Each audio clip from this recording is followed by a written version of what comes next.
Welcome to our deep dive. And today we're going to be looking at how information technology impacts our brains and our thinking. Yeah. And we've got a pretty fascinating stack of sources for you today. Everything from like the printing press to the modern internet. Mm-hmm. And we'll be drawing parallels between historical shifts like map making and the invention of the clock All right. and how those seemingly simple tools actually changed the way people thought. Yeah. It's really amazing how much our tools shape our thinking.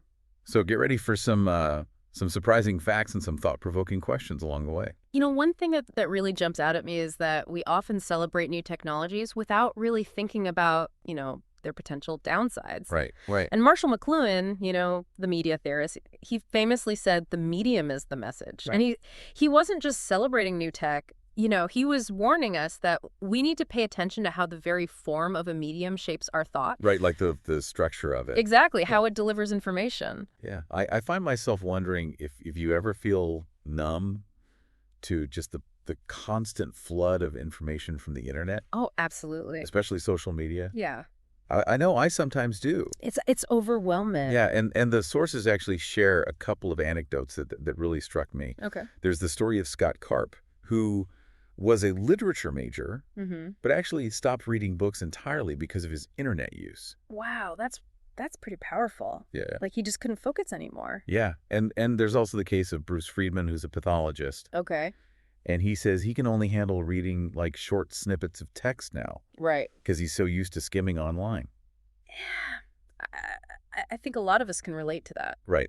It makes you wonder how our own reading habits have changed. Absolutely. The sources connect these anecdotes to the idea of neuroplasticity. Oh, interesting. So basically, our brains are constantly rewiring themselves based on what we do. Right. It's like exercising a muscle. The more you use it, the stronger it gets. Mm-hmm. So if we're always skimming and multitasking online, Right. those neural pathways get stronger Yeah. while the pathways for deep reading weaken. Yeah. I can see how that would happen. Kind of unsettling. Right. It is. And the sources take this idea even further. They connect it back to the philosopher Friedrich Nietzsche, Oh, wow. who used a writing ball. Okay, an early typewriter. Yeah, Yeah. to cope with failing eyesight. Hmm. And there's this great quote where he's describing his writing ball. He says, it's made of iron, yet easily twisted on journeys. So he could take it with him. Yeah, so you can picture him like lugging this thing around. Yeah. But what's really interesting is that Nietzsche later realized that our writing equipment takes part in the forming of our thoughts. Huh. That's a profound statement. Yeah, and it makes you think, if a typewriter could influence Nietzsche's thoughts, what is the internet doing to our brains? That's the big question, isn't it? Yeah. Like it's not just a neutral tool, it's actually shaping how we think. Just as the writing ball shaped Nietzsche's writing. Speaking of tools shaping our thinking, let's delve into how the internet is changing the very way we remember. Okay. It's fascinating how our view of memory has shifted over time. Yeah. You know, memory used to be seen as this almost divine ability, Right. like central to who we are. Yeah. The seat of the soul. But now with the internet at our fingertips, yeah. we often treat it like a hard drive we could just outsource to. Yeah. I know I'm constantly Googling things I probably should just remember. Oh, me too. But are we losing something in that process? Yeah. That's a key question the sources explore. Yeah. And, the thing is, biological memory is far more complex than a hard drive. Right. It's not just about storing data. It's about making connections. Okay. Every time we remember something, we're actually changing the memory itself. Interesting. Adding new layers of meaning and context. So it's a dynamic process. Exactly. It's evolving. It's not static. So it's not just about remembering facts. Right. It's about how those facts connect to our experiences Yeah. and our understanding of the world. Absolutely. Okay, so where does the internet fit into all of this? Well, that's where things get a little tricky. Okay. Some people argue that the internet is like a calculator. Okay. It frees up our working memory, Right. allowing us to focus on higher level thinking. Yeah. But the sources that we're looking at today suggest that the internet is actually overloading our working memory, making it harder to think deeply and consolidate memories. So instead of freeing our minds, Yeah. it's cluttering them up. In a way, yeah. Okay, so that's a bit alarming. It is a little bit. If the internet is changing the way we remember and think, Right. is it also making us, well, dumber? That's a hotly debated topic. It is. You know, there's this thing called the Flynn effect, which refers to the fact that IQ scores have been steadily rising over the past century. Okay, but does that actually mean people are getting smarter? That's a good question, and the sources argue that rising IQ scores don't necessarily mean people are getting smarter in a broader sense. So what do they say?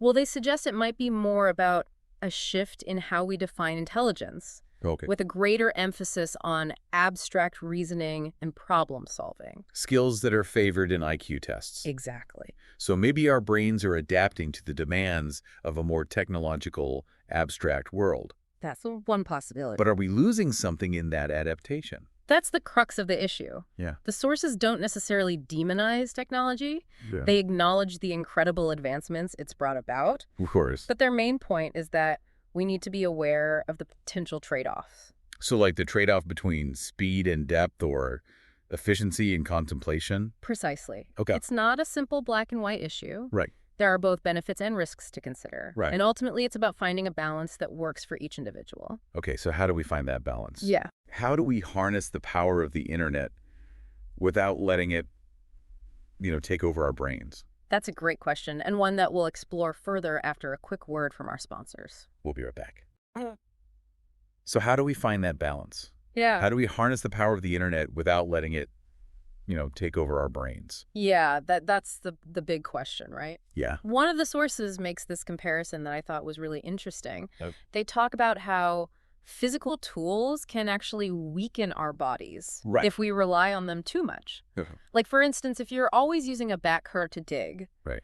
your muscles are going to get weaker compared to somebody who digs by hand. Interesting. They argue that the same principle applies to intellectual tools, Okay. like the internet. So by constantly relying on the internet, are we essentially outsourcing our memory and thinking abilities? Yeah. The sources seem to suggest that that's a real possibility. Okay. And they point to some fascinating research to back up this claim. For example, one study found that academics who primarily use online journals actually cite a narrower range of sources Really? than those who use print journals. It seems counterintuitive. Yeah, you would think that having all that information at your fingertips Oh. would lead to broader exploration. Yeah. But it seems to have the opposite effect. So it's like the ease of search actually limits our intellectual curiosity. That's what it looks like. Instead of venturing out and discovering new ideas, Right. we just stick to what's easily accessible. To what's right in front of us, yeah. Okay. And the sources argue that this trend could have some pretty serious consequences for our ability to think critically and creatively. So if we're always relying on algorithms to filter information for us, Yeah. we might miss out on unexpected connections and innovative solutions. Exactly. Like we're being fed what the algorithm thinks we want to see, Right. not necessarily what we need to see. Okay, so if relying too much on the internet can actually limit our thinking, Yeah. how do we find that balance? Yeah. How do we harness the power of technology without letting it dominate our minds? Well, the sources offer some encouraging advice. Okay. They emphasize the importance of creating boundaries Yeah. and engaging in activities that promote deep thinking and attention. Okay, so what does that look like practically? Well, for example, they suggest setting aside specific times for checking email and social media Right. rather than letting those distractions interrupt you constantly. Okay, that makes sense. Yeah. I know I'm definitely guilty of constantly checking my phone. It's like a nervous stick at this point. I think we all are to some extent. But the sources also talk about something a little more radical, right? Yeah. The idea of disconnecting entirely, Mm-hmm. at least for periods of time. Absolutely. And they share this really compelling anecdote from the author Oh, yeah. who describes his own experience of disconnecting from the internet. Yeah. And he felt like my brain could breathe again. I love that quote. He talks about how the constant noise and distractions faded away. Right. And he was able to focus more deeply, think more clearly, Yeah. even feel more creative. It's amazing how much our environment shapes our mental state.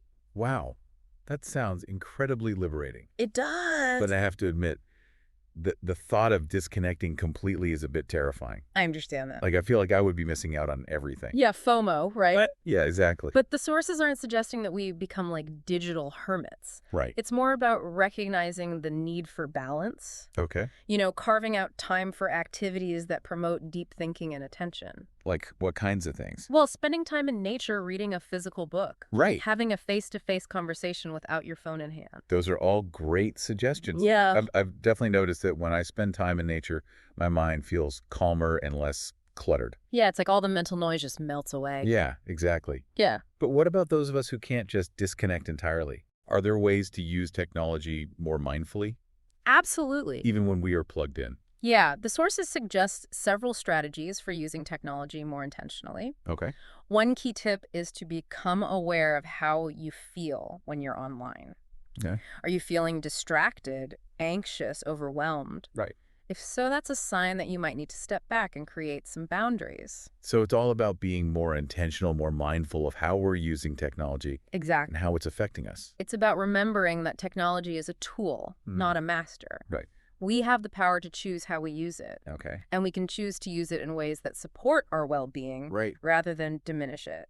So we've talked about the importance of balance and mindful technology use, Mm-hmm.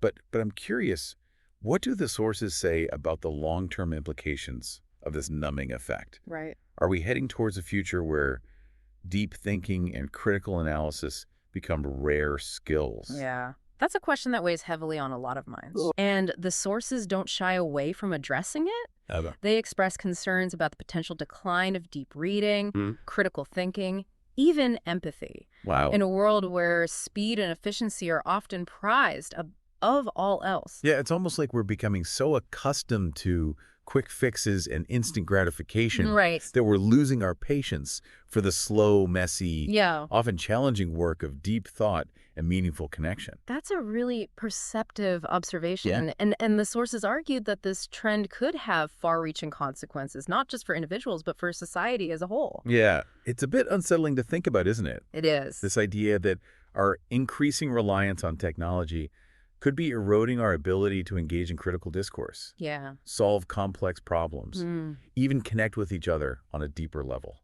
It's certainly a sobering thought, Yeah. but the sources also offer a glimmer of hope. Okay. They emphasize that by becoming aware of these potential pitfalls, Mm-hmm. we can make conscious choices to mitigate them. So it's not about rejecting technology altogether. No. It's about using it wisely and intentionally. Exactly.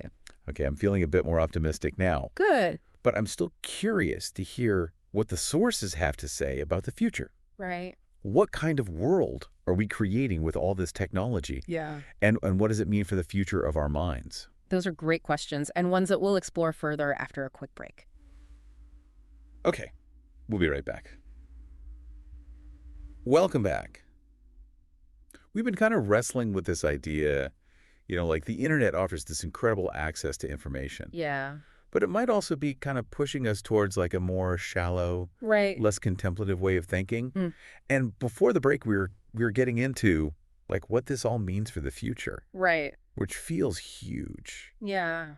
I mean, are we evolving or Yeah, some people would say that. are we devolving? Yeah, our brains just naturally adapting to handle all this new information. Right. And I've heard that argument before too. Yeah. But the sources we're looking at today seem pretty skeptical of that idea. Yeah, I think they're a little more cautious. Yeah, they suggest that instead of evolving, we might actually be getting kind of nudged towards a more machine-like way of thinking, Right. where we prioritize speed and efficiency above all else. Yeah, always looking for that shortcut. Right, exactly. And one source even draws a comparison to those like early 20th century factories Oh, yeah? where workers were like timed with stopwatches and pushed to be as efficient as possible. Right, the classic Taylorist model. Exactly. And it's interesting how they connect that back to Google's mission to organize the world's information.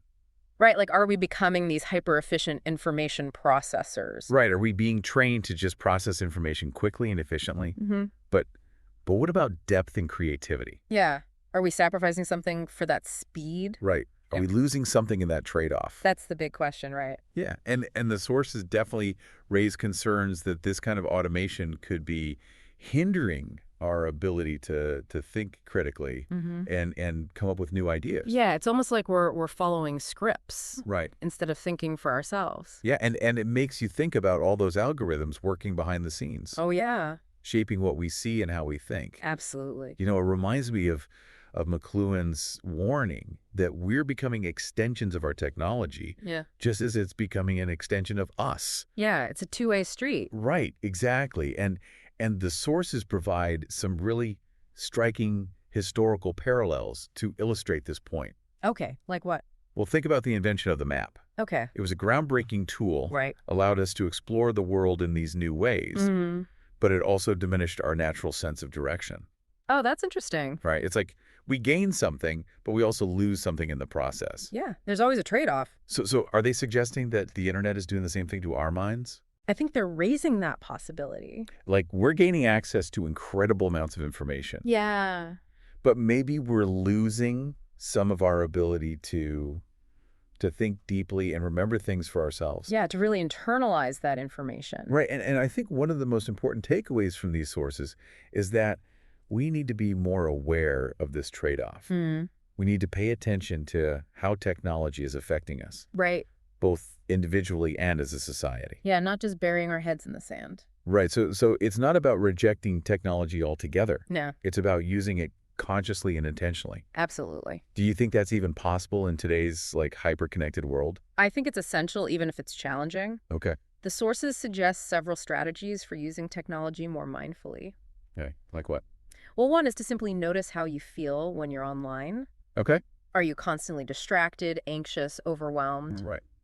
Those could be signs that you need to create some boundaries. Yeah, it's like a gut check for your digital well-being. Exactly. If it doesn't feel good, it's probably time to step back Yeah. and reassess what are some other ways that we can create those boundaries. Well, setting aside specific times for checking email and social media can be helpful, Okay. so you're not constantly interrupted. Mhm. And don't underestimate the power of disconnecting entirely, Right. even if it's just for a few hours. Okay. Go for a walk in nature, read a physical book, have a conversation with someone without your phone in hand. Yeah, I love that. Those moments of disconnection can be incredibly restorative. They are. And as we wrap up this deep dive, the biggest question that keeps swirling in my mind is if the internet is rewiring our brains, what kind of minds do we want to create? That's the question, isn't it? It's like we're at a crossroads and we have the power to choose what path we want to take. Yeah, I think that's a powerful way to put it. And I think these sources provide us with valuable insights, Yeah. tools to help us make those choices. Absolutely. It's not about demonizing technology. It's about using it wisely and intentionally, Right. with an awareness of both its potential and its pitfalls. I think that's a great way to sum it up. This deep dive has been a real eye-opener, Yeah, it's been fascinating. but I know I'm walking away with a lot to think about. Me too. It's a conversation I think we all need to be having. Absolutely. And thank you so much for joining us on this deep dive. It's been a pleasure. Until next time, keep exploring, keep questioning, and keep diving deep.